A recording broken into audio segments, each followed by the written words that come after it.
Hello everyone, I am the Daily Train My Brain, and I am here to help you today.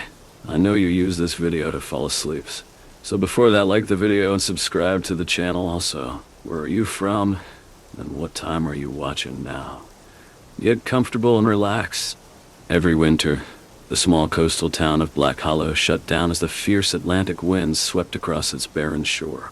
It was a town steeped in old stories, tales of sailors who never returned, and a sea that could pull men to their doom with a whisper.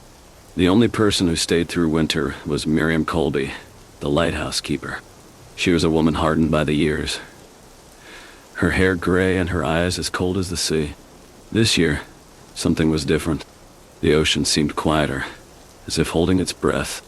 Miriam felt it in her bones, a silence that had weight, like the air before a storm. One night, as the storm clouds gathered on the horizon, Miriam's radio crackled to life. She set down her cup of bitter tea, a chill creeping down her spine. The voice on the other end was strained, distant. Help. Adrift. Need help? Coordinates. The signal hissed and died. Miriam's pulse quickened. She hadn't heard a distress call in over 10 years. The Coast Guard had abandoned this region, claiming the treacherous waters were impassable. Grabbing her heavy coat and lantern, she descended the spiral staircase of the lighthouse. The beam of the light swept over the dark waves, but all she could see was the frothing sea and the jagged teeth of rocks below. Yet, she knew she had to try. The wind howled as she navigated the slippery path down to the shore. The old rescue boat lay unused, its paint chipped and peeling. She pushed it into the water, the icy spray soaking through her clothes, and rowed out into the abyss. The rhythmic creaking of the oars a stark contrast to the relentless roar of the sea. As she approached the coordinates she had scribbled on the back of her hand, Miriam's lantern illuminated something impossible. A ship, but not like any she had ever seen. It was grand, almost skeletal, with tattered sails hanging like funeral shrouds. The air around it was eerily still. There were no cries for help, no sailors waving from the deck. Just silence. Miriam Colby, a voice whispered. She froze, the oars slipping from her grasp. The voice came from all around, rich and echoing, as if the sea itself spoke. Her breath caught in her throat. "Who's there?" she shouted, trying to keep her voice steady. A figure appeared on the ship's deck, cloaked in shadow. Its eyes glowed with a pale light, and when it moved, the air shimmered as though reality bent to its will. The lantern in her hand flickered wildly, casting strange shapes across the water. "You answered the call," the figure said, its tone almost curious. "Few do." Miriam wanted to turn, to flee, but she found herself unable to move. The figure glided down from the ship, stepping onto the surface of the sea as if it were solid ground. It was tall, its face obscured by a hood, but the cold emanating from it pierced her very soul. "We have waited," it continued, "for the one who guards the light." "I'm just the keeper," Miriam stammered, her teeth chattering. "Who are you?" The figure tilted its head as if considering her question. Slowly it reached up and pulled back its hood. Miriam gasped. The face was hers, but pale, with eyes like the depths of the ocean, dark, endless, and full of whispered secrets. "We are bound," the double said, leaning closer. "The lighthouse marks a path not only for ships, but for those who wander between worlds." Before Miriam could respond, the sea beneath her roared to life. A black wave surged up, swallowing the rescue boat whole and dragging her under. Salt water filled her mouth. Her lungs burned as she fought against the current, but it was no ordinary sea. It pulled and wrapped around her like living chains.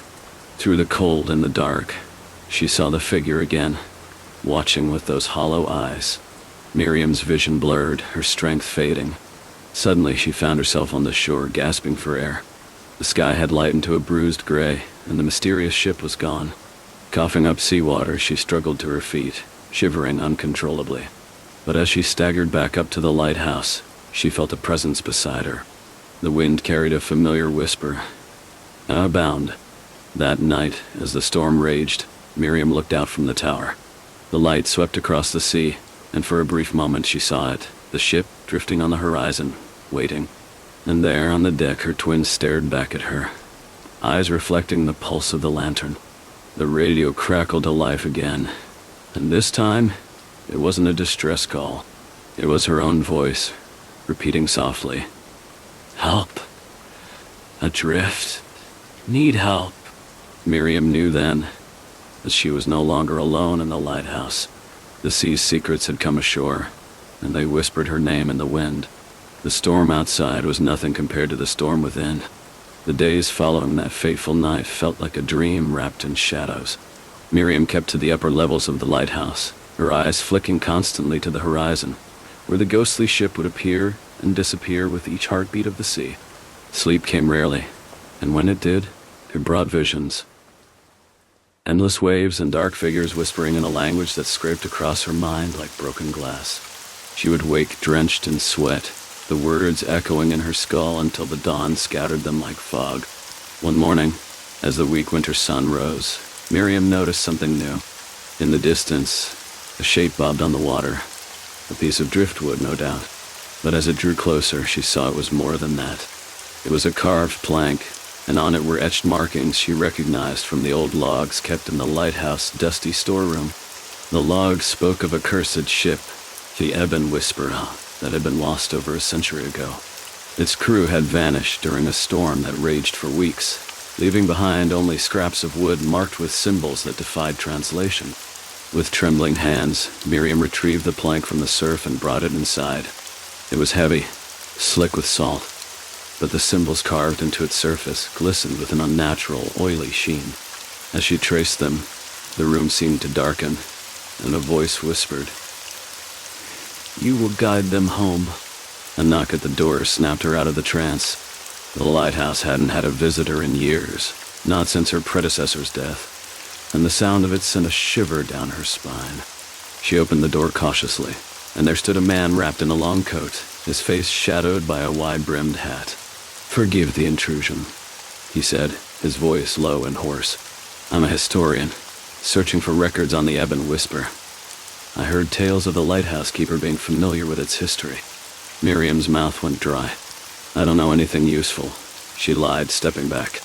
The man's eyes narrowed, the sea-gray irises sharp and probing. He held up a tattered journal.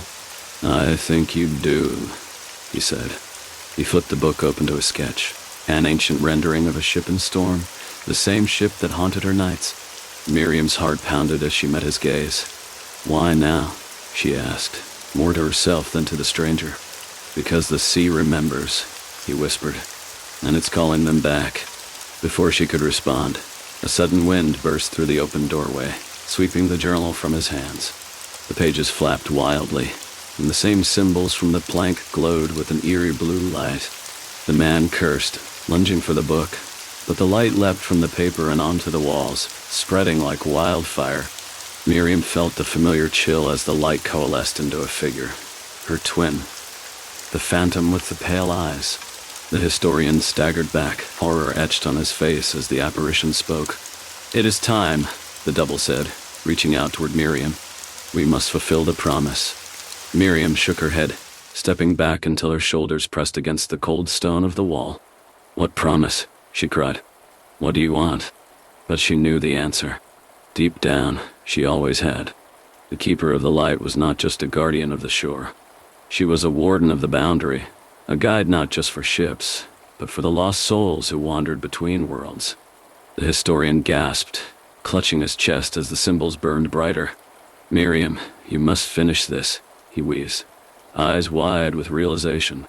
"You're the last." The ghostly figure advanced, and for a moment, Miriam saw the storm inside its eyes, a tempest of rage, longing, and endless sorrow.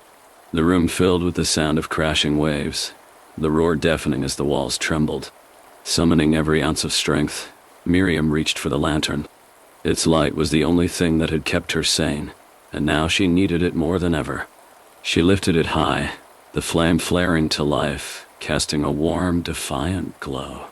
The apparition paused, its expression shifting from command to something softer, almost pleading. "Guide us," it whispered. And for the first time, Miriam felt the weight of their pain. These were sailors, lost and abandoned, trapped in an endless storm without a beacon. The glow of the lantern grew, pulsing in time with Miriam's heartbeat, and the light expanded until it engulfed the room and spilled out into the stormy night. The ocean seemed to answer, waves stilling as the glow reached the horizon where the ebon whisper lingered. In the eerie stillness, the ship began to fade, its outline blurring like a forgotten memory until it was gone, taking the whispers and shadows with it. The lantern dimmed, and the lighthouse fell silent once more.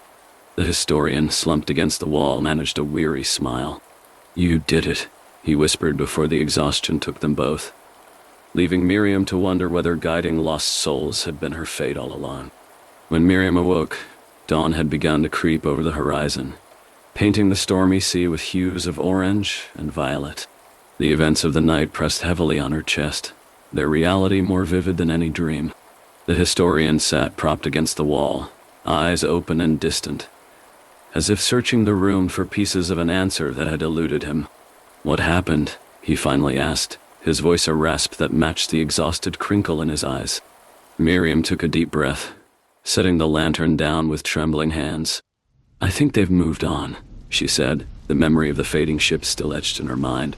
The symbols that had danced along the walls were gone, their blue glow extinguished. The man nodded slowly, as though acknowledging a truth he had known but feared. The ebon whisper. It was never just a ship, was it? His question was heavy with understanding, the weight of countless stories whispered by the sea. "No," Miriam whispered, her gaze shifting to the horizon where the last traces of the storm lingered. "It was a passage, a way between worlds, and the lighthouse was the key." The historian shifted, wincing as he moved. "My father told me stories about this place. He was obsessed with finding out what happened to those sailors. Now I know why." Miriam's eyes flickered with recognition, memories stirring from deep within. She recalled a man who had come to the lighthouse once, decades ago, armed with notebooks and maps, his gaze equally haunted. "Your father," she murmured, the realization dawning. "He came here, didn't he?" "Yes," the historian confirmed. "He spent years trying to piece together the truth, but he died before he could find it, I think now. He was protecting me, the stories, the warnings. He knew they weren't just tales." A heavy silence settled over them, broken only by the rhythmic lapping of the sea. Miriam's fingers traced the edge of the lantern, the memory of the apparition's plea echoing in her mind. "Guide us." "What happens now?" the historian asked, his voice a whisper that barely reached above the quiet of the room. Miriam stood, the weariness in her bones giving way to a strange sense of calm. "I'll keep watch," she said firmly. "The sea holds more secrets than we understand, and there may come a time when the lost need a guide once more." A faint smile tugged at the corners of the historian's mouth. "Then you won't be alone. I'll stay and help you. There's more to this place than just stories, and I think it's time someone else learned how to listen." Together, they stood in the dim light of dawn, the shadow of the ebon whisper gone, but never forgotten. Outside, the wind carried a different sound now. Not the hiss of curses or the echo of lost voices, but the peaceful sigh of a sea at rest, as if thanking them for what had been done. For the first time in many years, Miriam felt that the lighthouse was more than just stone and light. It was a beacon for those who lived in the world of the living and those trapped between, a place that would forever watch over the boundary between reality and the unknown. And so, as the morning sun climbed higher, Miriam and the historian prepared for whatever stories the sea might tell next, knowing they had become keepers not just of the light, but of the echoes of the deep. The days passed with an uneasy calm.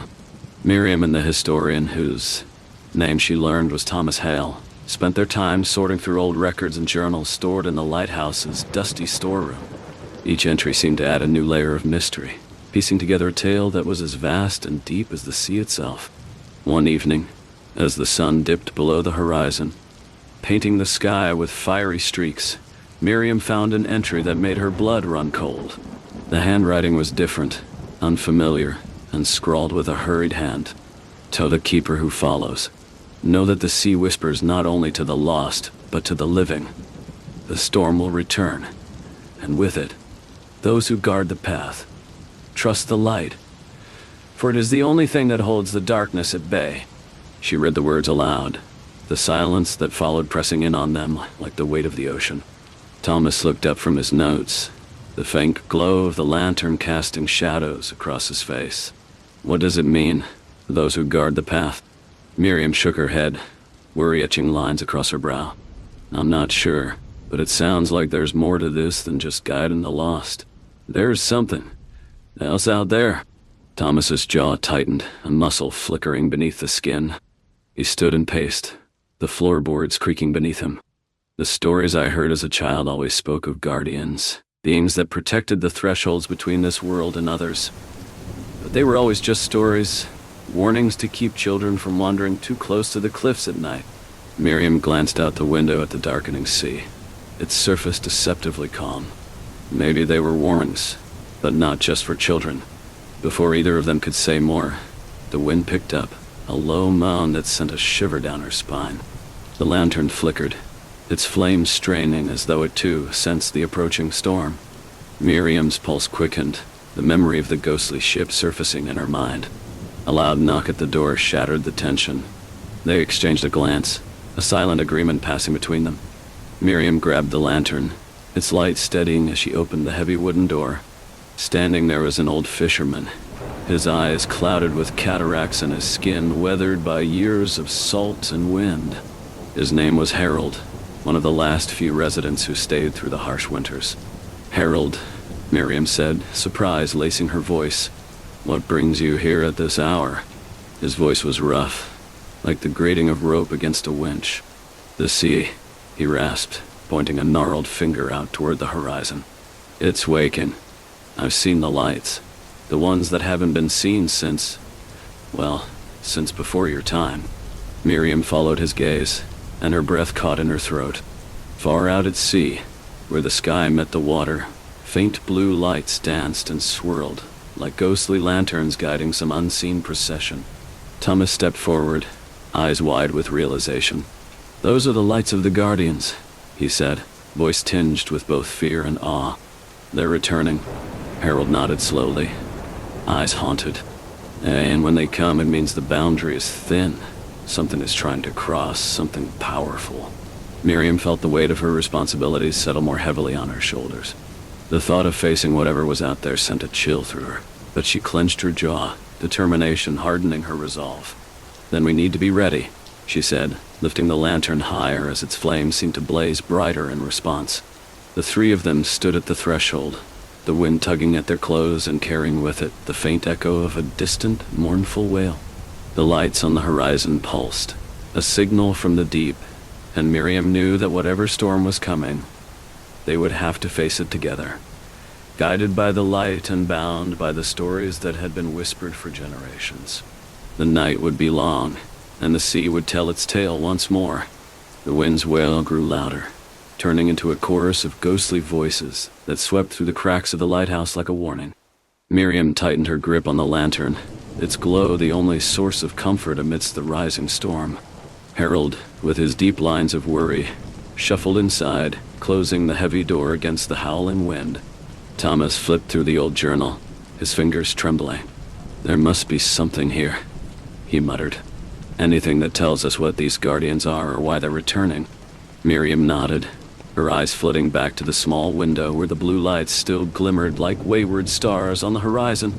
As the storm clouds gathered, those lights seemed to move, weaving in a slow, deliberate dance. They were drawing closer. Listen, Harold said, his voice hoarse but commanding. Those lights, they're not just there to guide. They're sentinels, watchers of the path between the worlds. If they're here, it means something wants to come through. Come through? Thomas echoed, looking up from the journal. From where? Harold met his gaze, his milky eyes glistening with an ancient, unspoken fear. From the deep, from the place where lost souls wander and old things wait. A chill coursed down Miriam's spine as the meaning settled in. The sea, with all its mysteries and perils, had always been more than a body of water. It was a boundary, a gate that, once opened, could let things far worse than shipwrecked spirits through. Before anyone could speak, a low, rumbling groan resonated from the rocks below the lighthouse. The floor beneath their feet vibrated as if the earth itself was shifting uneasily. Miriam rushed to the window, heart thundering in her chest. The blue lights were closer now, circling just beyond the shore like restless ghosts. Thomas stepped forward, eyes widening as he saw the scene outside. "This isn't just a storm. It's a crossing," he whispered. Suddenly, the flame of the lantern flared and sputtered, casting strange, wavering shadows around the room. A voice, a deep, resonant voice, rose above the wind, speaking words that seemed to pierce the air itself. The gate opens, and the keepers awaken. Miriam's breath caught as the room dimmed, the light from the lantern dying as if smothered by unseen hands. In the near darkness, a figure took shape in the center of the room, taller and more defined than any of the apparitions she had seen before. It was cloaked in a swirling robe of seaweed and mist, eyes that shone with a deep blue light, staring into her very soul. "Keeper," the figure intoned, its voice a mix of the ocean's roar and human sorrow. "You have guarded the path, but the time has come for the old debts to be paid." Thomas moved to stand beside Miriam, defiance warring with fear in his expression. "What do you want?" he demanded. The figure's gaze shifted to him, expression unreadable. "The sea holds many secrets. Some should never be disturbed. The guardians come not to harm, but to warn. If the path is not protected, the tide will carry more than souls. It will bring what lies beneath." Harold muttered a prayer, the sound of it a faint tremor in the charged silence. Miriam's pulse quickened. "How do we protect it?" she asked, her voice barely steady. The guardian's form shifted, rippling like water disturbed by a stone. "The light must burn true. The keeper must guide the way and ensure the gate is sealed when the time comes." With a motion that seemed almost gentle, the figure extended a hand, fingers long and skeletal, made of shifting shadow. From beneath its cloak, it withdrew an object, a small black stone, etched with the same glowing symbols Miriam had seen on the driftwood. "Take this," the guardian said, placing the stone in Miriam's trembling palm. It was cold, but it pulsed with an energy that resonated through her body like an ancient song. "It is the key to the flame's power. Guard it well, for it binds the light and seals the gate." As quickly as it had appeared, the figure dissolved, a cascade of blue light that seeped into the stone and then into Miriam's skin, leaving the room dark, but for the faint glow of the storm outside. Thomas exhaled, as if he'd been holding his breath the whole time. "We have the key," he said, awe and relief mingling in his voice. Miriam nodded, the stone warm now in her grasp. The whispers of the sea outside softened, but the blue lights still lingered, a watchful presence. "We need to prepare," she said, turning to the others, determination hardening her voice. "If the gate opens again, we'll be ready to guard it, no matter what comes through." And so, as the storm raged on, the lighthouse stood as a fortress against the unknown, its keeper, the historian, and the old fisherman now bound together by the sea's eternal secret and the weight of the coming tide. The storm outside grew fiercer, its howls blending with the deep rumble of waves crashing against the rocks. The lighthouse trembled under the force, but within its ancient walls, Miriam, Thomas, and Harold prepared for whatever lay ahead. Miriam placed the stone on the old wooden table, its glow casting eerie patterns that danced across their faces. "This is our only chance," she said, her voice steady despite the fear thrumming through her veins. "The light must be protected at all costs. If it goes out, we risk the gate being breached," Thomas finished, eyes locked on the pulsing stone. Harold's rough hand rested on the edge of the table. "In all my years, I never thought I'd see a night like this," he muttered. "But if those tales were true, then we're facing more than just spirits. We're up against the very essence of the sea's wrath." A sudden crash rattled the windows, and a shiver of cold wind slithered through the room, extinguishing the small oil lamp they'd lit. The only light left came from the glowing stone, and the faint blue glow of the distant lights outside. For a moment, silence swallowed them whole. Then, a low voice echoed through the room, as if the stone itself was speaking. "They come." Miriam's heart lurched as she looked at Thomas. He nodded, understanding the silent command between them. Harold reached for an old harpoon propped against the wall. A relic of past times when the sea had brought more tangible dangers. Tonight, it would have to do. The air thickened, heavy and damp, as if the ocean's essence had seeped through the walls. Shadows shifted along the stones, forming shapes that twitched and moved of their own accord. And then, from the darkness, a chorus of whispers rose, a chaotic, murmuring chant that crawled over their skin like ice. "They're here," Miriam whispered, stepping closer to the lantern. The flame flickered as she fed it oil, the light brightening enough to push back the encroaching shadows. The glow from the stone seemed to resonate with the lantern's flame, their combined brilliance casting a protective circle around the room. Outside, the storm surged with new fury. The blue lights on the horizon drew closer, forming spectral shapes that hovered above the roiling waves. They looked like sailors, their translucent bodies clad in tattered uniforms from centuries past, their faces pale and empty-eyed. But they were not alone. Behind them, towering figures loomed, their shapes twisted and monstrous, with eyes that gleamed like the depths of the sea. Thomas's voice cut through the rising panic. "Miriam, the flame. Focus on the flame and the stone." Nodding, she gripped the stone and held it near the lantern, whispering the only prayer she could remember from her childhood. The flame leapt higher, and for a moment, the whispers faltered, a collective hiss echoing from the spirits outside. One of the spectral sailors stepped forward, eyes locked on Miriam. It raised a hand, skeletal and dripping with seawater, pointing toward the lighthouse as if accusing it. The guardians that hovered behind him began to chant, their voices deeper, more resonant, like the groan of a ship's hull under duress. The air crackled with tension, and Harold raised the harpoon, aiming it at the leading figure. "Stay back," he barked, his voice shaking but strong. The specter didn't flinch, but the guardian's chant grew louder, and suddenly, the ground beneath them shook violently. Books fell from their shelves, and the lantern's flame flickered wildly. Miriam's grip on the stone tightened. A warmth spread from it, seeping up her arm and filling her with an unexpected sense of clarity. "We're not your enemies," she said, her voice carrying over the chaos. "We're here to keep the path closed, to guide the lost and guard the way." The spectral sailor paused, the expression in his hollow eyes softening for the briefest moment. The chant behind him faltered, replaced by a strange silence. Then, in a voice like a breeze whispering through broken masts, he spoke. "Prove it." Miriam closed her eyes and reached out with her other hand, touching the lantern's flame with the stone. Light surged from it, bright and pure, washing over the room and out into the storm. The spectral sailors recoiled as if struck, their forms flickering. The guardians, too, let out a collective guttural sound that was almost a roar. For a heartbeat, the storm paused, suspended in the brightness. And in that stillness, Miriam understood. The stone, the light, it wasn't just a key. It was a bridge, a way to channel the power of the flame and hold the gate shut.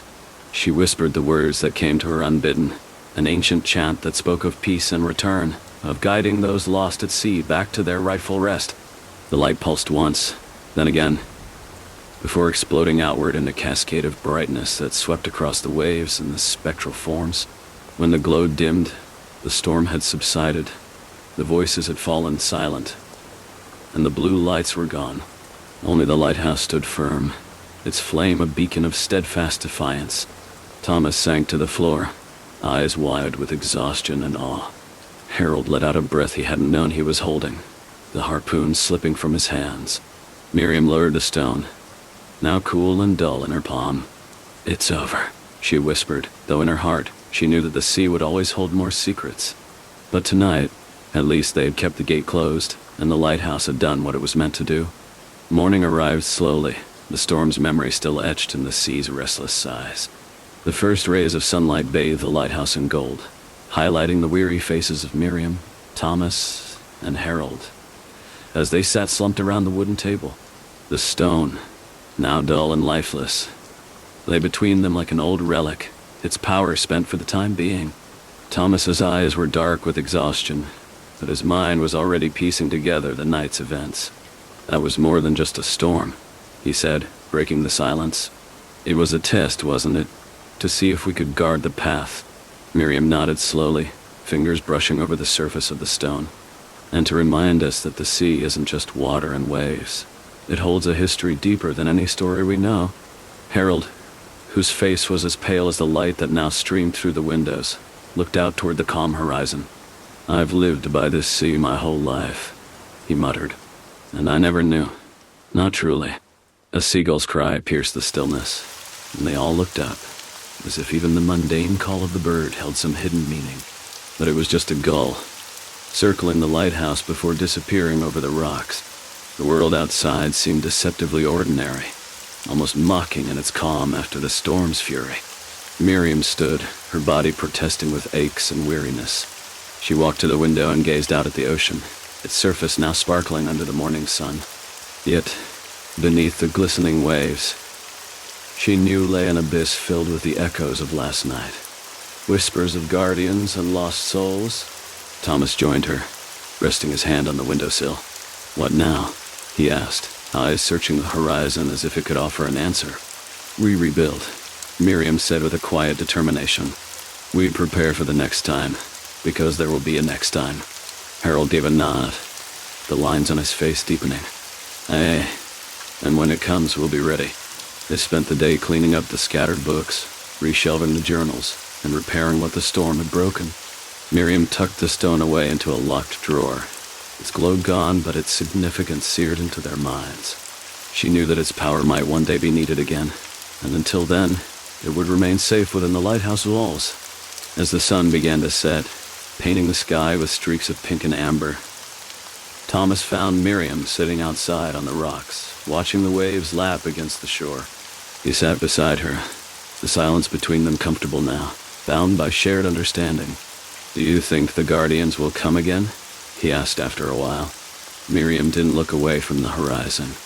"Yes," she said simply, "but we'll be here, and the light will guide us just as it always has."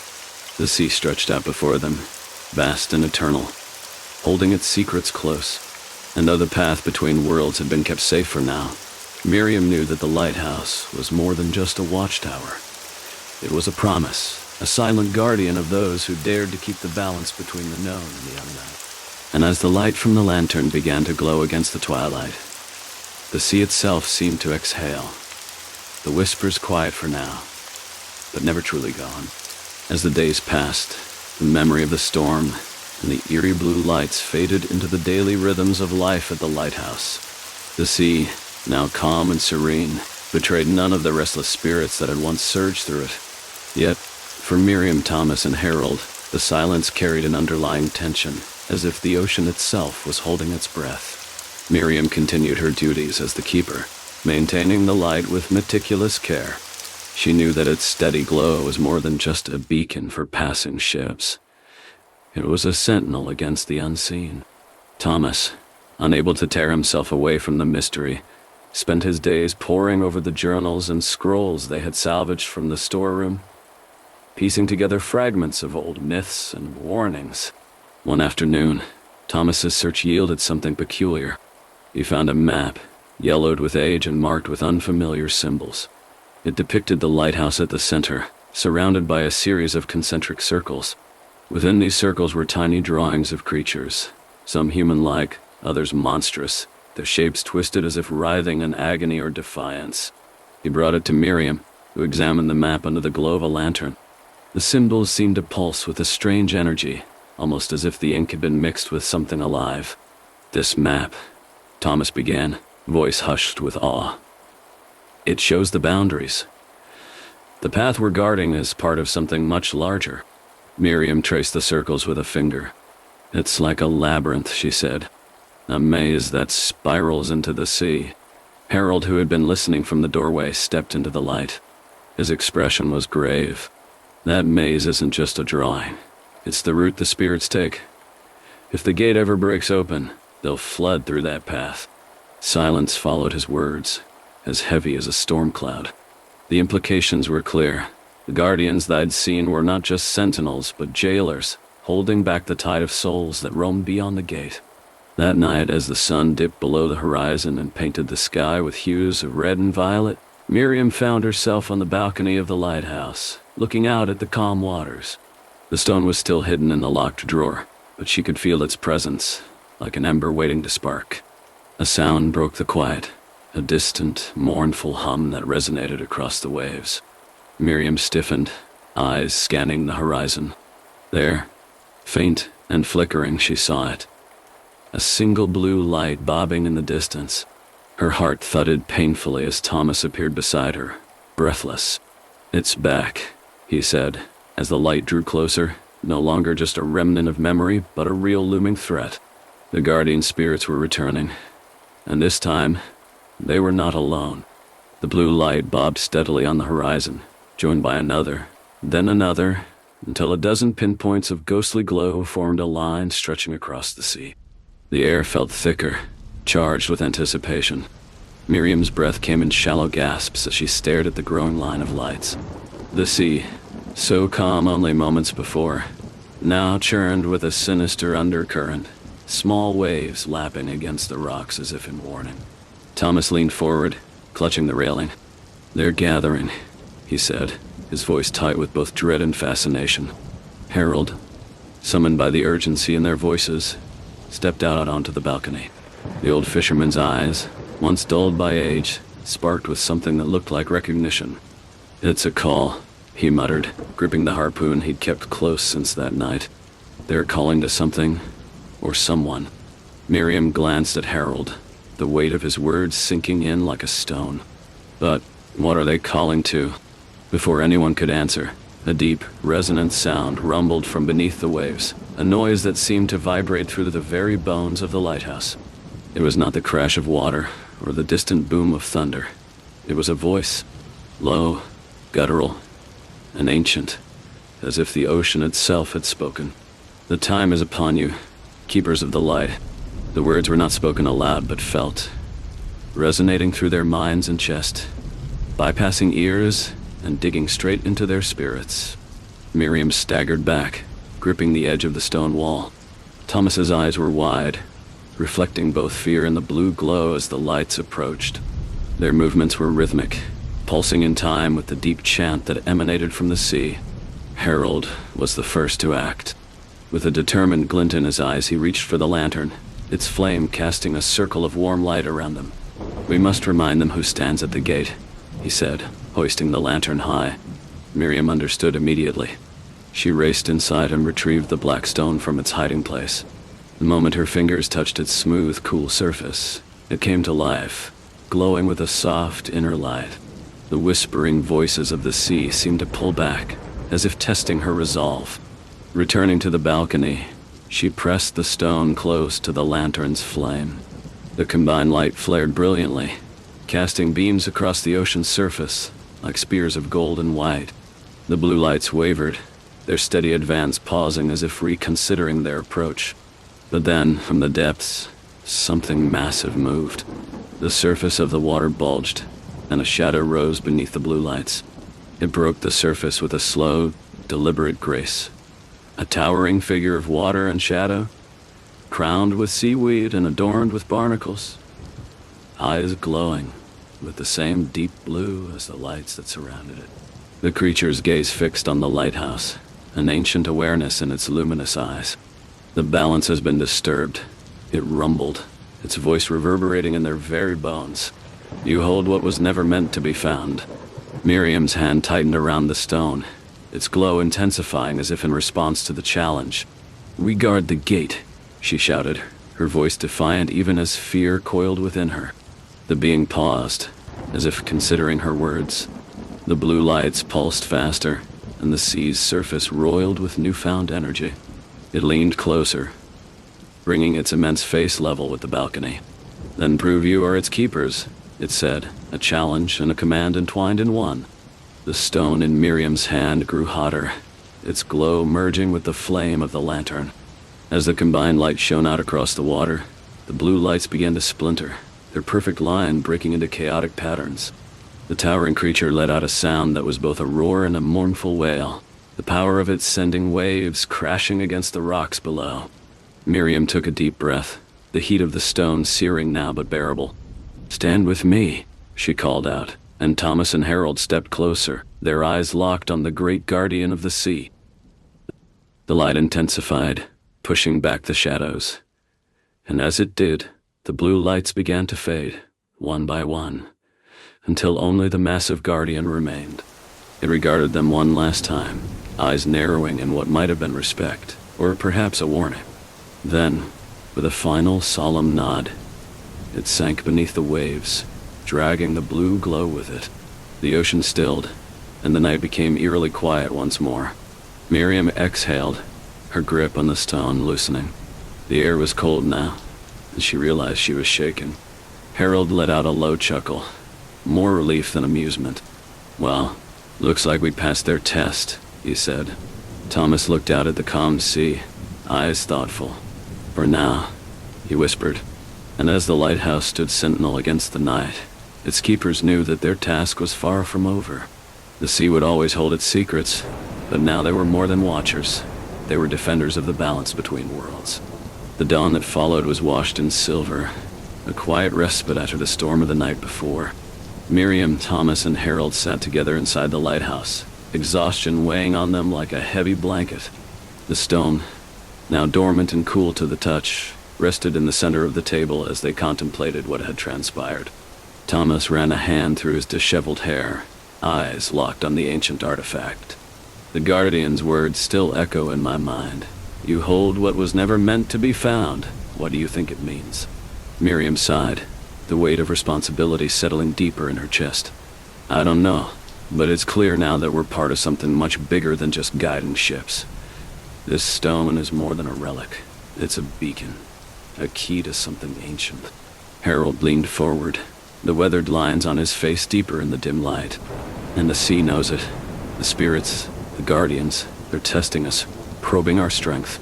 He tapped the table, where faint scorch marks surrounded the stone. "We need to understand what we're guarding, and why." Thomas stood abruptly, the chair scraping the floor. "I found old journals last month, entries from keepers who lived here centuries before us. They wrote of strange occurrences, whispers from the deep lights at sea. I didn't think much of it then, but now..." Miriam's eyes lit up with urgency. "We need those journals. If there's any chance that can explain what we're truly dealing with, we can't waste time." The trio worked through the morning, combing through the crumbling pages of books and journals, the scent of salt and dust filling the room. By noon, Thomas called out, holding up a leather-bound journal with pages yellowed and fragile. "Listen to this," he said, reading aloud. "On the night when the sea sings and the horizon glows, the path opens. We are not just keepers of light, but guardians of the gate, protectors of a key forged from the whispers of the abyss." Harold's eyes narrowed. "A key. That stone is part of it." Miriam sat down, a chill running through her despite the warmth of the sun streaming through the window. "If this stone is a key, then it explains why the spirits sought it. The gate the Guardian spoke of, it must be a barrier between our world and theirs. And if that barrier breaks..." Thomas's voice was low, thoughtful. "Then the stories of drowned cities and sunken realms are not just myths. They are warnings." Silence fell over them, the gravity of their realization settling in. The sea beyond the lighthouse, so deceptively serene, now seemed like a living thing, watching, waiting. As the afternoon shadows lengthened, Miriam spoke, determination hardening her voice. "We need to reinforce the light. We need to prepare. If the sea decides to test us again, we can't rely on hope alone." Harold nodded, the glint of an old fighter returning to his eyes. "Agreed. This isn't over." That night, as the last light of day bled into darkness, the flame of the lighthouse burned brighter than ever, fueled not just by oil but by resolve. The stone, placed at the center of their preparations, glimmered faintly, as if aware of its role in the battles yet to come. The sea, endless and unfathomable, whispered softly against the rocks, its lullaby carrying secrets and promises that only time would reveal.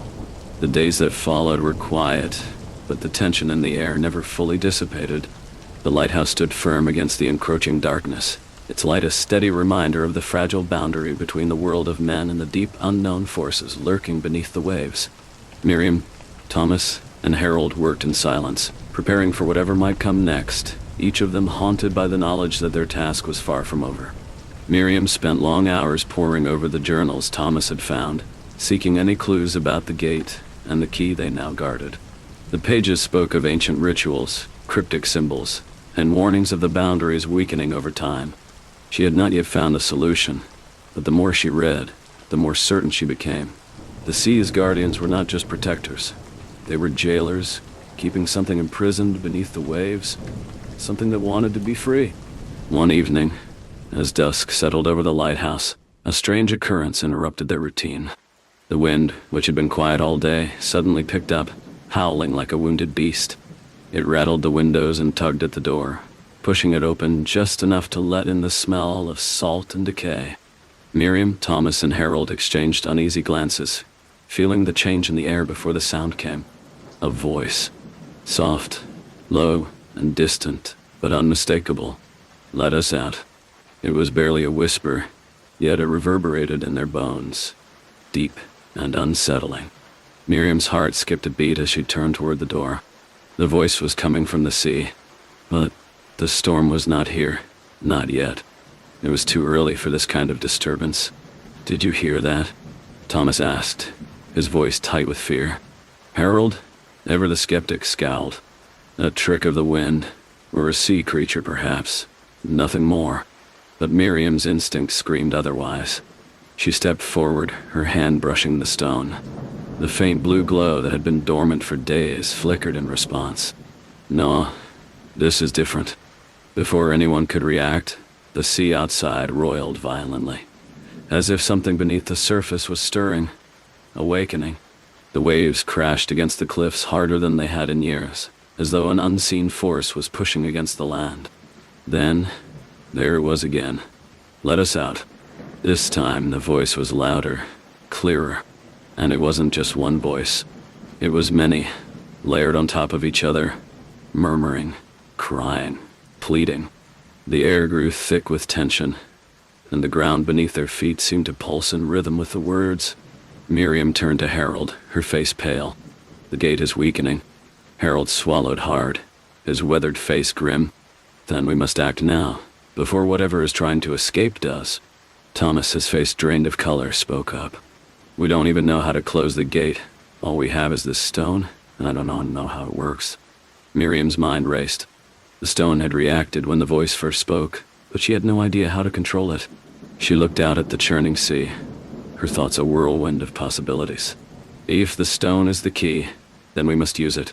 But how? Why? She could feel the pressure building, the weight of something ancient pushing against the walls of reality. She had to make a choice. There's only one way to find out. With determination, she gripped the stone tightly and stepped toward the balcony. The sea's fury was reaching its peak, and the lights of the lighthouse flickered in response. She raised the stone above her head, holding it up toward the sky as if offering it to the very forces that lurked beneath the surface. For a moment, the world seemed to hold its breath. The wind ceased, the waves stopped crashing, and the voices, they grew silent as though waiting. Then, the stone flared to life, brighter than ever before. A beam of blue light shot from it, piercing the sky like a sword through darkness. The earth trembled beneath their feet, and the sound of the ocean's roars faded into a haunting silence. It was as if the sea itself had been momentarily held at bay by the sheer force of the stone's power. Miriam's heart raced, her grip tightening around the stone as the air seemed to pulse with energy. Then, in an instant, the blue light faded, leaving nothing but a lingering echo of its presence. And then, it happened. From the depths of the ocean, a massive shape rose. It was colossal, its form indistinct at first, as if it were made of the very shadows and waves. It broke through the surface, the water cascading off it like a waterfall. Miriam's breath caught in her throat. The guardian had returned, but it was no longer the figure of protection they had seen before. This one was different, darker. Its eyes glowed with an unsettling fire, and its form seemed to shift and distort like a creature too vast for their world to comprehend. Miriam's heart sank. It's not just a guardian anymore, she thought. Kit's the one who was imprisoned. Now, the sea trembled as the creature stared down at them, its voice booming across the cliffs. "You have opened the gate. Now." You will face the consequences. The stone in Miriam's hand pulsed with energy, as if reacting to the creature's words. She knew, in that instant, that the battle was only just beginning. The Keeper of the Light was no longer merely a guardian. It was the only force standing between their world and the abyss that threatened to consume it. And the sea, with all its ancient, unfathomable power, was waiting for them to make their next move.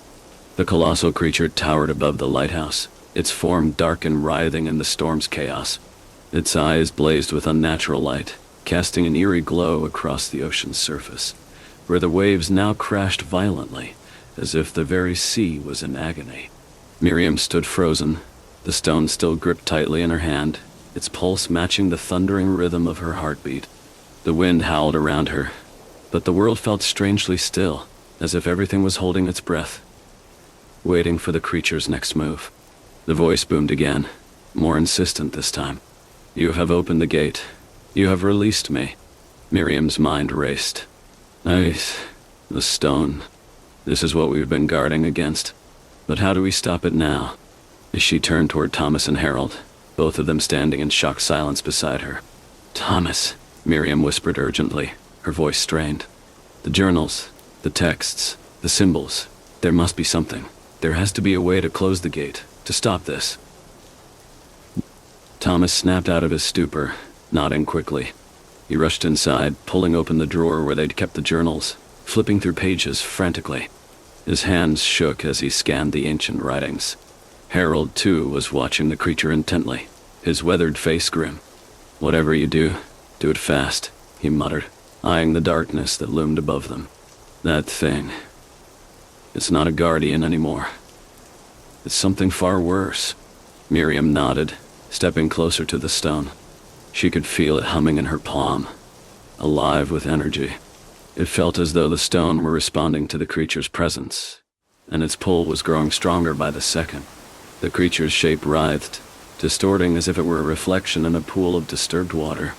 A long serpentine appendage shot out, smashing against the rocks below. The impact sent a shockwave through the air, knocking the lighthouse windows with a deafening crack. Miriam stumbled but caught herself, determination in her eyes. Can't let it in. I have to stop it. Oh, no, Nani. We're now so." In that instant, Thomas returned, a page from one of the journals held tightly in his hands. "I found something," he said breathlessly. "It's a ritual, a way to close the gate, but it's risky. It requires a sacrifice." Miriam's stomach churned. "A sacrifice? What kind of sacrifice?" Thomas paused, eyes wide with disbelief. "It says that the one who opens the gate, one of the keepers, must offer their soul to seal it shut." The words hung in the air, a heavy burden that none of them had been prepared for. Miriam's heart pounded in her chest. She knew what he was saying, but it couldn't be true. She had to find another way. "There has to be another way," she whispered, shaking her head, her fingers tightening around the stone. But Harold's voice cut through the storm of her thoughts. "Miriam, you know what you have to do." His voice was rough, yet strangely resolute. "You've always known that the light is a keeper's burden. It was never just a job. It's a responsibility, a vow. The stone chose you, and now it demands something in return." Miriam's knees felt weak, but she steadied herself. The weight of Harold's words was undeniable. She had always felt the pull of the sea, the strange connection between the light and the gate. The stone had chosen her, and now it was asking for her soul to seal the darkness away. "No," she said, her voice trembling with fear and defiance. "I can't. There must be another way." Thomas looked at her, his eyes filled with sorrow. "We don't have a choice. If we don't do this, that thing, whatever it is, will break through, and everything will be lost. The gate will open fully, and the world as we know it will be destroyed." Miriam's heart ached as she looked at the storm-racked sea, the creature's glowing eyes boring into her. The sound of its voice echoed in her mind again, and this time, it wasn't a threat. It was a promise. "You belong to the abyss now. Around me, no time to tear to it. No more. Show me the try. My dear, my I The stone in her hand grew hotter, and the light pulsed with a rhythm that seemed to match her heartbeat. She closed her eyes, trying to quiet the storm inside her. She couldn't let it win. She couldn't let it take everything. "Harold," Miriam said quietly, her voice steady despite the fear gnawing at her insides. "I need you to help me. Together, we can stop it." Harold stepped forward, placing his weathered hand on her shoulder. "You're not alone in this, Miriam. We've all been keeping the light for a reason. It's time to finish what we started." Thomas nodded solemnly, his face pale, but determined. "We'll do whatever it takes. You're not alone." Miriam looked between them, her heart swelling with both love and sorrow. If she was going to sacrifice herself, she couldn't do it alone, and she wouldn't let the darkness swallow them all. "Let's end this," she whispered. With a final deep breath, Miriam held the stone high, directing its light toward the creature, her voice steady as she spoke the words she had read in the journals, the ancient incantation that would seal the gate. The sea seemed to roar in response, and the creature hissed, its massive form shifting and contorting, as if it were being pulled back by an invisible force. The stone flared to life once more, the blue light blazing brighter than ever before. The air shimmered with raw energy as the ritual unfolded. The creature screeched, its form writhing in agony, but it was too late. The light surged forth, engulfing it entirely. The sea howled as if in protest, but the light continued to grow, brighter and brighter, until it swallowed the darkness whole. The last thing Miriam saw was the creature's eyes, filled with rage and fear, before everything was consumed by light. And then, silence. The storm ceased. The waves settled. The darkness receded. Miriam's legs gave way, and she collapsed to her knees, the stone falling from her hand. The light was gone, but the weight of her decision remained. She had done it. The gate had been sealed. The creature was trapped once more. But as she looked around at the calm sea, her heart heavy with the price she had paid, Miriam realized that the lighthouse was not just a keeper of light, it was a keeper of souls. And hers was the last one to pass through the gate. The world around Miriam was still, eerily quiet. The waves no longer crashed against the rocks. The wind no longer howled with fury. The only sound was the soft hum of the lighthouse, now bathed in a peaceful golden light that seemed to push back the darkness lingering in her heart. Miriam knelt on the balcony, her body heavy with exhaustion, her breath shallow. The stone lay just a few feet away, lifeless now, its glow extinguished. The creature that had once loomed so large, filling the sky with its terrifying presence, was gone, as if it had never existed. But Miriam knew better. It's not gone, it's sealed. Her mind, however, was fractured. The words of the journals, the sacrifice, the light, all of it played in her head like a looping nightmare. The cost of her victory, the price she had paid, was more than just the ritual. It was her very soul. For the first time in a long while, Miriam allowed herself to rest, her body slumping against the cold stone of the lighthouse as she closed her eyes. The steady pulse of the lighthouse's light echoed the rhythmic thrum of her heartbeat, but it was a muted, hollow sound, as though something crucial had been lost, never to return. Thomas and Harold were by her side moments later, though they didn't need to speak. They could see the toll the ritual had taken on her. "Did it work?" Harold asked, his voice hoarse, his gaze searching her face.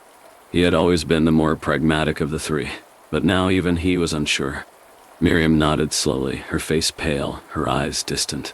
"Yes, it's over. The gate is sealed." She didn't tell them what the creature had said in its final moments, the promise it had made, that she now belonged to the abyss.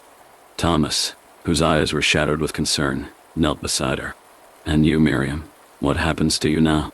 Her lips parted, but no words came out. She couldn't lie to them. Not now. "I'm not the same," she whispered. "The gate. It took something I can't get back." The silence between them was heavy. It wasn't just the absence of sound, it was the absence of certainty, of the world they thought they knew. "Then we need to make sure this never happens again," Harold said firmly, standing. "We keep the light burning, no matter the cost. We keep guarding the gate, just as we were meant to." But Miriam didn't respond. She couldn't. The lighthouse, once her safe haven, now felt like a prison. The sea, though calm, was not forgiving. She could feel its pulse in her chest, an echo of the creatures, an endless tide that pulled at her very soul. In the following days, the trio went about their duties, but the unease never fully left them. Miriam still stood at the edge of the balcony, staring out at the horizon. Each time the waves surged, each time the wind began to pick up, she felt a creeping chill that wasn't just from the cold. The stone was no longer in their possession, but its absence left an emptiness behind. There were no more voices, no more whispers. But Miriam could still feel the presence of the abyss, like a shadow lurking just beyond the veil. One evening, weeks later, as the sky grew dark and the lighthouse light flickered in the distance, Miriam stood at the very spot where she had sealed the creature away. Her thoughts were distant, her hands trembling at her sides. She could still feel the weight of the stone, the pressure of the ritual. She could still hear the voices, faint but constant, whispering at the edge of her mind. Then, just as she thought she might lose herself entirely, a new voice echoed in the distance. Miriam. Her heart skipped a beat. The voice was familiar, soft, but now it sounded almost like a memory. It called her name, just like it had the first time. But this time, it wasn't a command. It was a plea, a faint, desperate whisper from the deep. Her breath caught in her throat as the sea below her seemed to rise in response, the waves growing more turbulent as the storm began to return. And not again, Miriam thought, her pulse quickening. She turned sharply, searching the room for Thomas and Harold. But they were nowhere to be seen. The storm was rising quickly now, a fury building in the distance. And then it hit her. The creature, the one she had sealed, hadn't truly been banished. Its presence, though contained, had left an indelible mark on her. Ki was the keeper. The stone was just the tool, the key. But I was the door. Us. Not... Miriam's hand reached instinctively to her chest, as if she could grasp the piece of herself that had been lost in the ritual. But it was gone, and in its place was a hollow space, one that felt as if it stretched into eternity. The ocean called to her. She could feel it now, the pull of the depths, the beckoning of the abyss that had once held the creature captive. And she realized with a sickening clarity that the gate wasn't just sealed. It was always there, lingering, waiting. The real question was not if the sea would break through again, but when. And I'm the keeper. Always. Watching. The lighthouse light flickered and went out. The sea howled.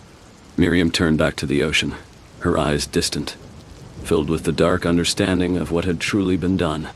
The stone might have sealed the gate for now, but the keeper would never escape. And as the waves began to crash against the cliffs once more, she knew that the light, though burning bright, was not enough to protect them from what lay just beneath the surface. Not anymore. The darkness swallowed the lighthouse whole, its beam now extinguished, leaving nothing but the sound of the storm and the crashing waves. Miriam's body was limp in the creature's grasp, her mind caught between the physical and the metaphysical, unable to break free from its clutches. The tendrils wrapped around her, pulling her closer to the abyss that had longed for her, waited for her to become the final link in its prison. "You're mine," the creature whispered again, its voice like the slow, guttural rumbling of the sea itself, filled with ancient malice. "You have always been mine, and now you will be the gate." Oh, Miriam could feel it, its power, its pull. It was a weight so crushing it threatened to erase her sense of self, to tear away the last remnants of her humanity. Her eyes were wide, but she couldn't tear her gaze from the creature's glowing eyes. They burned with a terrible hunger, a thirst that seemed to extend beyond mere life and death. In that moment, she realized the terrible truth. The ritual had never been about sealing the creature away. It had been a trap, one that Miriam herself had willingly walked into. She had thought she was the one in control, the one making the sacrifices to protect the world from the horrors beneath the surface. But she had never been the hunter. She had always been the hunted. The creature had never been bound. It had merely been waiting for the moment when its keeper would falter, when the weight of the ritual would break her mind, and it could crawl free through her fractured soul. "You cannot fight me," it hissed, its tendrils tightening around her as though trying to crush the life out of her. "You were always meant to be the vessel." "Whoa, nice and san." Miriam's body felt as though it were being pulled in two, her mind stretching under the pressure. The gates, the stone, the sacrifice, it had all been part of the plan. Aisha was the final piece. Without her, the creature could never have been free. But in that moment of realization, something inside Miriam snapped. It wasn't a defiance of the creature's power. It wasn't the strength of will that had once carried her through the darkest of storms. No, it was something older, something primal. It was a cure. Modern saw. Miriam's eyes glowed, flickering with the final spark of her humanity. She felt the weight of the abyss closing in, but she refused to give in completely. "Ki-am the Keeper," she thought, the words reverberating through her mind. "Ki, I am the light." In a final desperate attempt to assert some control, Miriam reached inside herself. She pulled at the flickering remnants of the ritual, the ancient power that had bound the creature to her. She could still feel its echoes, still sense the part of her soul that had been tied to the stone, to the gate. If she could just hold on to that piece, if she could reinforce the bond, perhaps she could find a way to push the creature back. But the creature laughed, a low, resonant sound that seemed to shake the very walls of the lighthouse. "You think you can still control this?" It mocked. "You are mine. I am in your blood, in your veins. You are nothing without me." Miriam's grip on her mind wavered, but she held on. There was one thing the creature hadn't counted on. The storm, the light, the constant pulse of the lighthouse had always been more than just a symbol. It was the heart of the seal. The light had always been a beacon, but more importantly, it had been a barrier, a prison of its own. With her remaining strength, Miriam focused on that pulse. The lighthouse had stood for generations as the keeper of the unknown, as the boundary between the living world and the depths of the ocean. Its light had always repelled the darkness, and as its keeper, it was her duty to protect it, no matter the cost. "You cannot have me," she thought, her will rising, though her body trembled with the strain. "Ki, I will burn you out. You're one."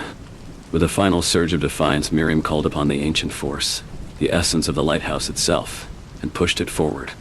The power crackled through her like lightning, racing through her veins, lighting her up from the inside. The creature howled, a shrill, agonized sound as the light exploded from her, consuming the room. It was a light like no other, pure, unyielding, and unstoppable. For a moment, everything seemed to freeze. The winds outside screamed against the stone walls, and the ocean pounded at the base of the lighthouse with all its fury. But within, there was only light. Bright, blinding light. And then, as quickly as it had come, the light receded, leaving nothing but silence. Miriam collapsed to her knees, her body shaking uncontrollably.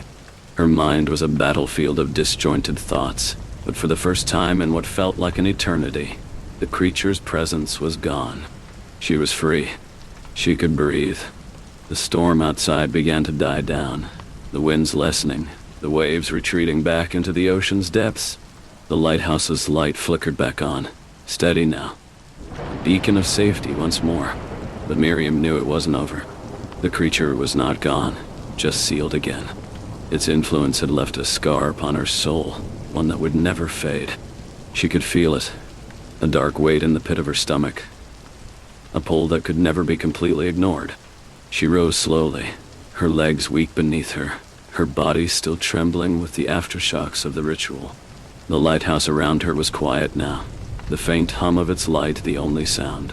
And she knew, with cold certainty, that she would never be the same again. The creature had been sealed, for now, but the gate was always there, just beneath the surface, and the keeper would always be bound to it, or ever. As Miriam stepped away from the control panel and toward the balcony once more, she looked out into the distance, her gaze steady despite the dark knowledge that gripped her heart. The ocean lay before her, calm for the moment, but she knew it would never stay that way. The sea would rise again, and so would the creature, waiting for its next chance. And she would be there, because she was the keeper, and the keeper could never escape. The years passed, and the lighthouse continued to stand as a steadfast sentinel against the ocean's fury. Miriam lived within its walls, her existence an unspoken secret between her and the sea. The creature's whispers still lingered, faint, like the last remnants of a nightmare that never truly ended. At times the call was so faint she could ignore it, but there were moments, quiet, fleeting moments, when the pull was undeniable. She had become a part of the lighthouse. Its light had become her anchor, its pulse intertwined with her own. Every flicker of its beam felt like a reminder of the price she had paid. But with each passing year, the weight grew heavier. The barrier between worlds, the creature's prison, was weakening. She could feel it, in the vibrations of the stones, in the way the waves seemed to crash more violently, as though they were trying to reach her. Miriam would often stand at the edge of the balcony, staring out into the dark expanse of the sea, her heart heavy with the knowledge that she was its keeper, bound by a promise that would never be broken. She had tried to leave, to walk away from the lighthouse, but every time, she found herself drawn back, as though the ocean itself were calling her home. And yet, in the deepest part of her soul, there was a gnawing sense of guilt, of failure. She had kept the creature sealed for years, but it was always there, waiting. Its whispers never truly stopped. One night, as she stood by the railing, the wind began to shift, carrying with it a familiar scent. The salty tang of the sea mixed with something darker, something more ancient. Miriam's breath caught in her throat, her pulse quickening. She knew this feeling. She had felt it before, but never with such intensity. A voice, soft and haunting, broke through the silence. Time has come, Miriam. Water. Rana. Shh. She turned sharply, her heart pounding, her eyes searching the dark horizon. There, in the distance, was a figure, a silhouette against the moonlit sea. It was tall and thin, its features obscured by the shadows, but Miriam knew who it was. She could feel the cold presence radiating from it, the very essence of the creature that had haunted her since the ritual. No, she whispered to herself. Not again. I sealed you. You're trapped. Oh. But the figure didn't move. It remained still, as if waiting for something. And then, like a bolt of lightning, the truth struck her. The creature had never been fully contained. The ritual had been a temporary measure, a fragile seal that would eventually weaken with time. The light, the lighthouse, the stone. It had all been a barrier, yes, but it was always just a matter of time before it began to crack. The creature's voice echoed in her mind again, this time louder, more insistent. You know this is inevitable, Miriam. You cannot keep me locked away forever. The gate will break, and when it does, I will return to claim what is mine. You are my keeper. Miriam stumbled backward, her knees buckling as she fell to the cold floor of the balcony. She gasped for air, trying to steady herself as the weight of the truth crushed her. No, she thought, her mind screaming against the inevitable. I won't let you out. I won't. But deep down, she knew it wasn't her choice. The gate was weakening, the stone was crumbling, and the creature was patient. It would wait until the time was right, until the very moment when Miriam could no longer hold the light. She stood, her body shaking, her eyes scanning the dark sea. The figure had vanished, but the sense of its presence remained, hanging in the air like a storm on the horizon. Miriam's gaze shifted to the lighthouse's beam, which flickered once more, as if it too were struggling to stay alive. The light seemed weaker, its pulse more erratic, and the sound of the ocean grew louder, as though it were calling to her. She could feel the pressure mounting, the tension building. The creature's influence was growing stronger, its pull more pronounced. It had always been there, lurking in the depths, but now it was closer than ever. In that moment, Miriam realized there was only one way to stop it. Only one way to truly seal the creature away for good. She had to make the ultimate sacrifice. Miriam took a deep breath, her chest tightening with the weight of the decision. She had lived for so long in the shadow of the creature, never truly free, never truly at peace. But if she was to protect the world, to protect those who lived beyond the walls of the lighthouse, she would have to give herself fully, to surrender completely to the abyss. She reached for the stone, the ancient relic that had once sealed the gate, now weathered and cracked. Her fingers trembled as she touched it, the cold surface sending a jolt through her body. The stone was still imbued with the power to bind, to control. Miriam's heart raced as she focused on the stone, channeling every last ounce of energy she had left. The creature's voice echoed in her mind, louder now, filled with fury and rage. "You cannot escape me, Miriam. You are mine. Forever." But Miriam was determined. She clenched her eyes shut, feeling the power surge through her, the stone pulsing with energy, feeding on her strength. She could feel the creature's presence fighting against her, trying to break through, but she held fast. She knew what had to be done. The mighty gate will remain closed, she thought, the words reverberating in her mind. No matter the cost. Rise. With a final cry, Miriam pressed the stone against her chest, her soul merging with the ancient power it contained. She felt herself unravel, felt the very fabric of her being stretch and tear as the energy coursed through her, binding her to the gate, to the creature. The world around her exploded in light, a blinding flash that seemed to tear apart the very sky. And then, silence. When the light faded, the lighthouse was once again still. The ocean had quieted, its waves no longer crashing with the same fury. The storm had passed, leaving only calm in its wake. Miriam stood at the balcony, her body still, her heart no longer beating. The stone had been absorbed into her very being, its power now a part of her, and she was the gate. She had done it. The creature was sealed away. Again. For now. But as she gazed out at the sea, Miriam knew the truth. The gate might be closed, but it would never stay closed forever. She would be its keeper. Forever. The years had blurred together, each day indistinguishable from the last. The lighthouse stood silent on its rocky perch, its beam cutting through the night sky like a wound that would never heal. Miriam had become a part of it, a living relic of the ancient powers that bound the creature deep below the ocean's surface. The storm had passed, but the ocean remained restless, as if the tides themselves mourned what had been lost, and what would never be regained. She had accepted her fate, or so she thought. Each day, she tended to the lighthouse, the walls, the beam. Everything that had once seemed mundane now felt sacred.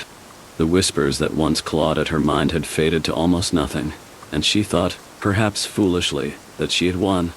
The creature was sealed, the gate held, and the storm was over. But the creature was never truly gone. It was in her blood now, embedded deep in the marrow of her bones. The stone, the ritual, the power.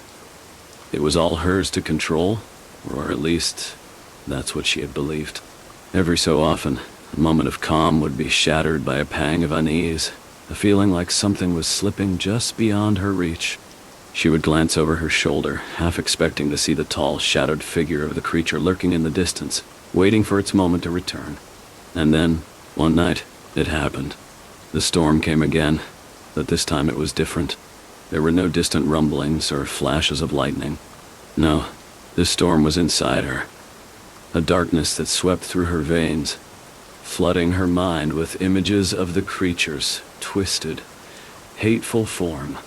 The sea roared louder than she'd ever heard it before, as if it had come alive, surging against the rocks with a force that made the lighthouse groan under the strain. Miriam stood in the center of the room, her hands gripping the railing as the storm howled outside. The wind battered against the windows, the walls shaking under the force of the ocean's rage. It felt as though the very foundation of the lighthouse was being pulled apart. "You thought you could keep me away, Miriam?" A creature's voice slithered through her thoughts, sharper and more insistent than ever before. Her pulse quickened. The light flickered, struggling to stay steady as the wind howled through the cracks in the lighthouse. The air grew thick, suffocating.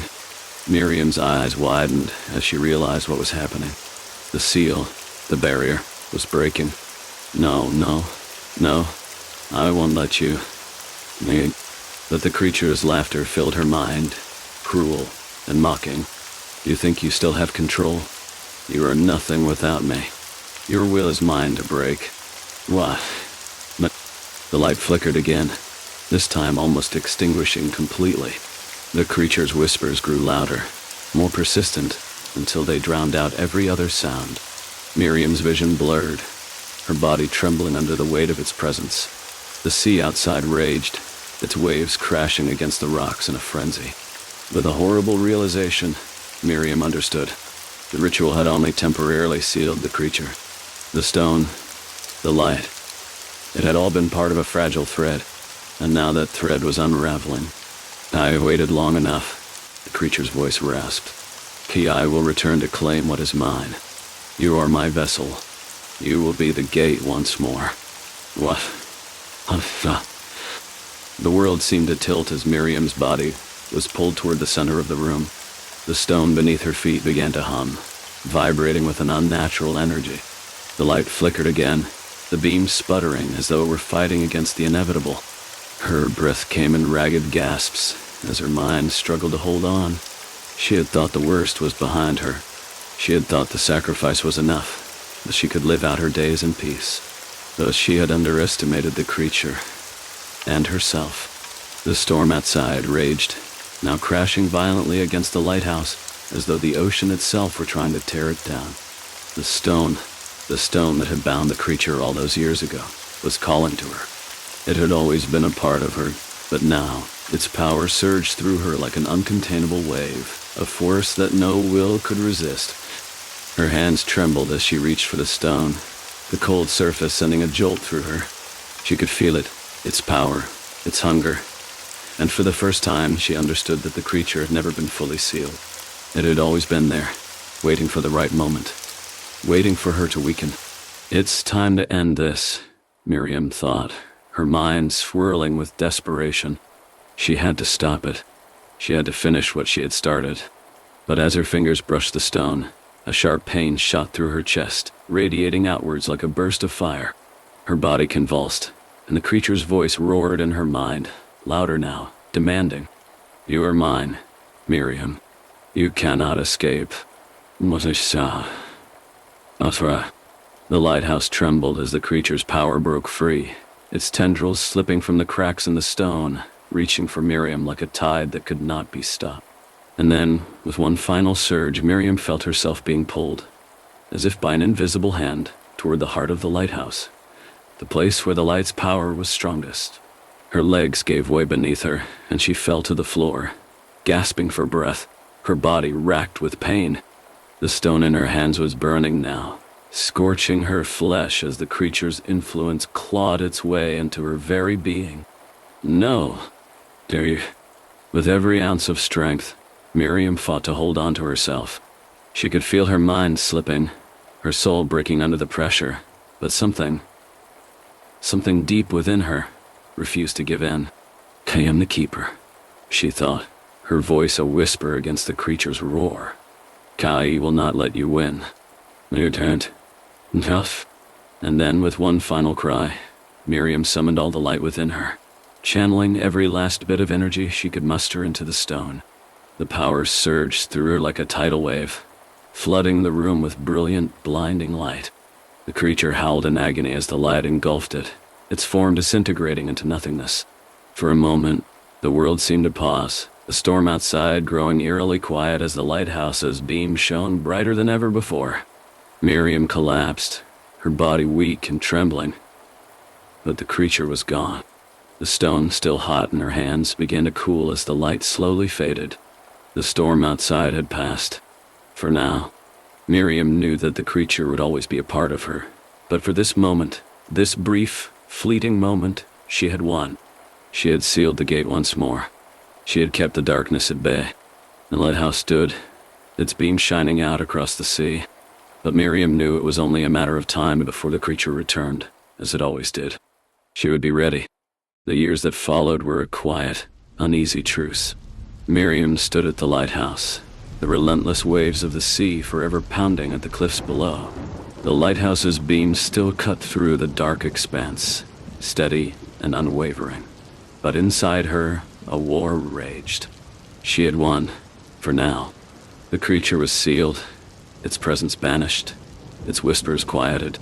Yet, Miriam could feel its weight on her soul, as if it had planted a seed that would grow again with time. She often thought of the storm, of the light that had flared and then dimmed, as if the creature's death cry still echoed in the corners of her mind.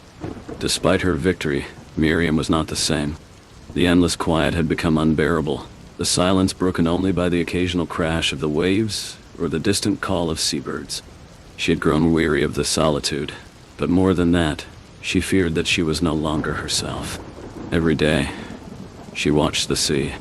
Every night she waited for something, anything, to break the stillness. But nothing came. And yet every time the lighthouse beam flickered, she couldn't shake the feeling that it was no longer just a light. It had become a prison. Her prison. The nightmares returned, creeping into her mind during the long, lonely hours of the night. She would wake with a start, drenched in sweat, heart racing. Creature's form loomed in the shadows of her dreams, its hollow eyes staring into her soul. No matter how far she ran, it always found her. And when she closed her eyes to sleep, its whispers were never far behind. One night, during a particularly violent storm, Miriam climbed the spiral staircase of the lighthouse. The wind howled outside, and the light inside flickered weakly, as if straining against the fury of the storm. Her heart raced as she reached the top, her hands gripping the railing, her eyes scanning the dark sea below. And there, far in the distance, just beyond the reach of the light, she saw it. A figure, tall and gaunt, standing on the rocks below. For a moment she thought it was just a trick of the storm, a mirage brought on by exhaustion. But as the figure moved, it became clearer. It was no illusion. Her breath caught in her throat. The creature stood there, unmoving, its black eyes fixed on the lighthouse, as though it had never been sealed at all. The same sense of dread that had overtaken her all those years ago flooded her body once again. The light flickered, and for a brief moment, the beam went out entirely. She gasped, her heart hammering in her chest. The storm outside raged, and the wind screamed through the cracks in the lighthouse. The darkness felt thicker now, like it was closing in on her. The creature's presence was like a shadow that stretched across the ocean, pulling her toward it. In that instant, Miriam realized the truth. The creature had never left. It had only been waiting, hiding in the depths of the ocean, biding its time. And now, it was ready to claim her again. The wind howled louder, and the sound of crashing waves grew deafening. Her fingers clutched the railing, her knuckles white. But she couldn't tear her eyes away from the figure below. The creature stood unmoving, like a dark statue, its form somehow blending with the storm. The lighthouse's beam flickered again, casting a brief but intense light across the sea. And then, as if guided by the light itself, the creature turned its gaze toward her. For a moment, their eyes locked, and Miriam felt her soul tremble. The creature's eyes were hollow, filled with darkness and an unspoken promise. "Ki will return," it whispered, its voice cutting through the storm like a blade. "You cannot escape me. I'm certain sure. Miriam staggered back, her mind racing. She had thought she could end it all those years ago, that she could lock it away forever. But the truth was undeniable now. The creature was eternal. It would always return, always find a way back. The lighthouse, once her sanctuary, now felt like a tomb. Miriam turned and ran down the stairs, her breath coming in ragged gasps. The storm outside had intensified, the winds howling as if to tear the lighthouse from its foundations. She reached the base of the tower, her heart pounding in her chest, but she didn't know where to go. The creature was still out there, waiting. Its presence lingered like a storm cloud, darkening everything it touched. She ran to the stone circle, the heart of the lighthouse, where the ritual had begun, where the creature had first been sealed away. Her hands shook as she touched the cold, weathered stones, and a chill ran down her spine. The power was still here, buried deep in the stones, but it felt different now. Weaker, fainter dot. And then, as if responding to her touch, the stone began to hum. A low, eerie sound that filled the room with an oppressive energy. Miriam stumbled back, her eyes wide with terror. The creature's whispers were no longer confined to her mind. They filled the space surrounding her. "It's time, Miriam," the creature purred. "You cannot hold me any longer. You have failed." "Oh, no, there is no more." Miriam clenched her fists, tears welling in her eyes. She had failed. She had failed to stop it, failed to protect the world from the darkness that had been lurking just beneath the surface. And now, it was here. With trembling hands, she reached into her pocket and pulled out the stone. The same stone she had used to seal the creature away all those years ago. Its surface was cold, smooth, and familiar. But now, it felt foreign in her hands, as if it had lost its power. She pressed it to her chest, trying to summon the light, but it flickered weakly, like a dying ember. "Die. The gate is open." The creature's voice rumbled, growing louder. "My time has come. You will be the key to my return. Yahweh." Miriam's breath caught in her throat as she felt the weight of the creature's power building. It was too much. The creature was too strong. It had never been fully contained. It had merely been waiting for her to falter, for her to weaken. And now she had no choice. With one final desperate cry, Miriam pressed the stone against the ground, hoping, praying for the light to return. But instead, the stone cracked, splintering under the force of the creature's will. The darkness poured in, and in the depths of the sea, the creature stirred, ready to claim its long-awaited prize. The moment the stone shattered, the room seemed to collapse in on itself. Miriam gasped, her breath caught in her throat as the darkness spiraled around her, pulling her into a whirlwind of cold and shadow. The storm outside intensified, its fury matching the chaos within the lighthouse. It felt as though the world itself was being torn apart. The creature's presence enveloped her, its voice echoing in her mind like 1,000 whispers. "You cannot escape, Miriam. You never could." Nana did. First.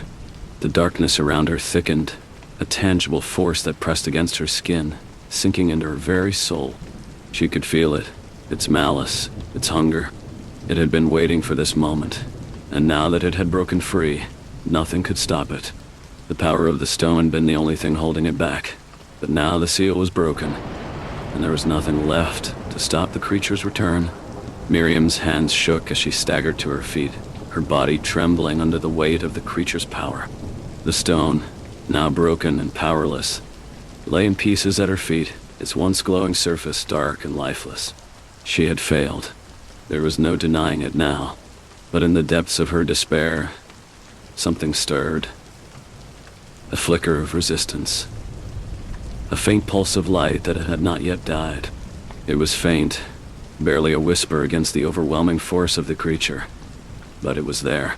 The power of the lighthouse, the light that had kept her going all these years, was not gone. It was buried deep, hidden beneath the weight of the darkness, but it was still there. Miriam clung to it.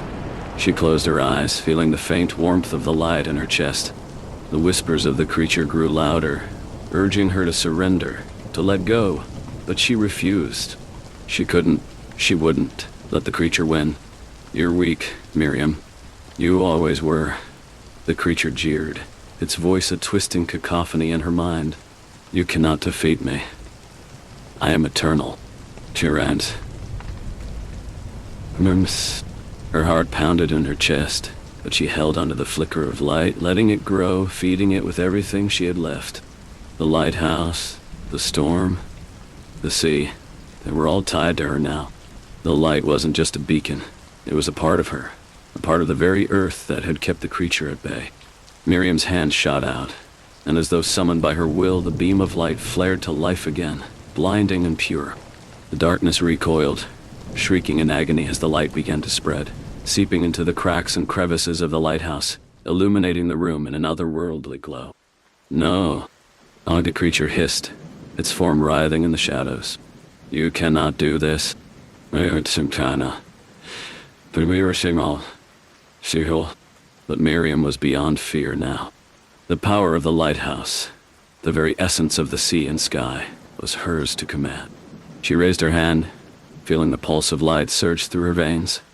and with a final desperate cry, she cast it forward. The creature screamed, its form dissolving into the light, its screams growing fainter as it was pushed back, its presence breaking apart like a wave crashing against the shore. But it was not enough. The light was strong, but the creature was cunning. It had lived for centuries, hiding in the dark corners of the world, waiting for this moment. Even as it shrieked in pain, it refused to die. Miriam's vision blurred as she fought to hold the light, the strain almost too much to bear. Her body was shaking with exhaustion, her strength failing her as the creature's whispers clawed at her mind, urging her to surrender. But she could not. She would not. "You are mine, Miriam. You always were." What? With a final gut-wrenching scream, the creature surged forward, breaking through the light, and Miriam felt her body go limp. The darkness pulled her in, suffocating her, and for a brief moment she thought it was over.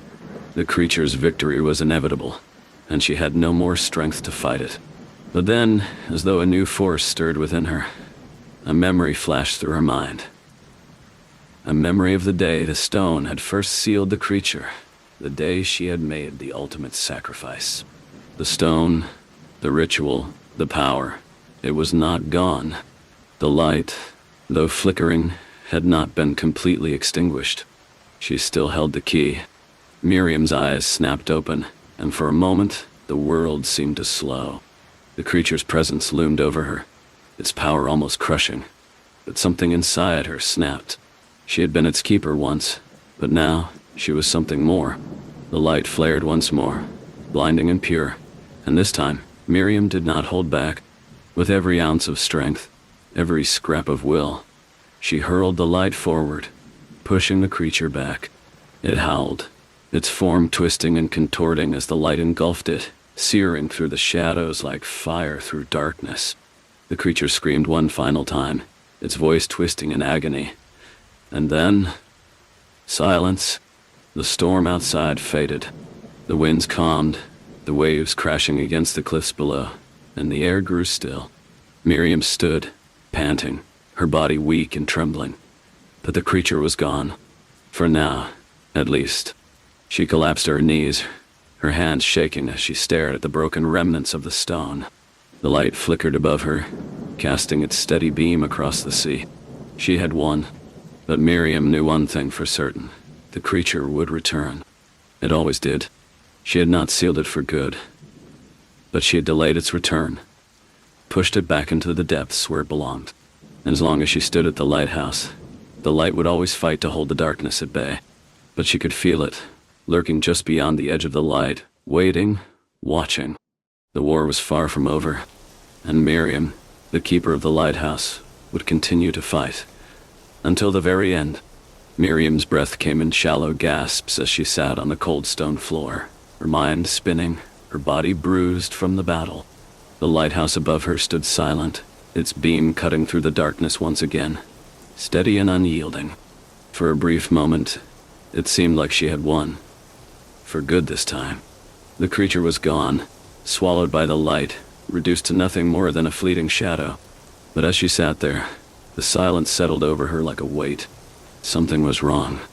The air felt too still, too thick with the unspoken knowledge that her victory might not be as final as it seemed. Her eyes drifted to the horizon, where the sea met the sky in an endless stretch of blackness. It was there, beyond the reach of the lighthouse beam, that the creature had first emerged all those years ago. A dark, unknowable force, born from the depths of the world itself, as ancient as the very earth. No matter how many times she sealed it away, no matter how many times she banished it to the shadows, it always found a way back. Her fingers curled around the remnants of the broken stone. The ritual had worked once before, and yet, in the end, the creature had returned. The stone, shattered and powerless in her hands, seemed like a mocking reminder of her failure. She had fought it, driven it back, but she could never truly destroy it. It was too old, too entrenched in the fabric of reality itself. Miriam closed her eyes, her body trembling. The whispers were gone now, but she could still feel their presence, hovering just at the edges of her mind. The creature had touched her deeply, more than she realized. It had left a scar on her soul, a mark that no amount of light could erase. A cold wind swept through the lighthouse, causing the walls to groan in protest. Miriam shivered, but it wasn't just the cold that made her skin crawl. Something had changed. The very air had shifted. The creature might be gone, but its influence still lingered, like a shadow that clung to the edges of reality. She stood, her legs shaky beneath her, and walked toward the balcony. Her hands gripped the rail and she gazed out at the churning sea below. The storm had passed, but the ocean still roiled in dark, restless waves, as though the creature's passing had stirred something beneath the surface. And then she saw it. At first, it was just a ripple in the water, barely noticeable against the vast expanse of the sea. But it grew, spreading like an ink stain across the surface of the water. Miriam's heart skipped a beat as the ripple became a shape, a dark, shifting mass rising from the depths. It was too big, too unnatural to be anything normal. The creature's form began to emerge, but this time, it was different. It was more vast, more horrifying than it had been before. Its silhouette stretched unnaturally, a mass of writhing limbs and shadow, its form shifting in and out of focus, as though it was never truly bound by the rules of the physical world.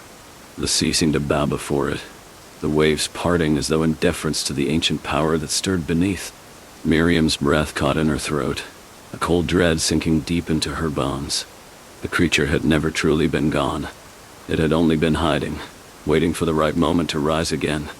And now, as it breached the surface, the sea around it seemed to bend and warp, the very elements twisting in response to its presence. It was coming for her.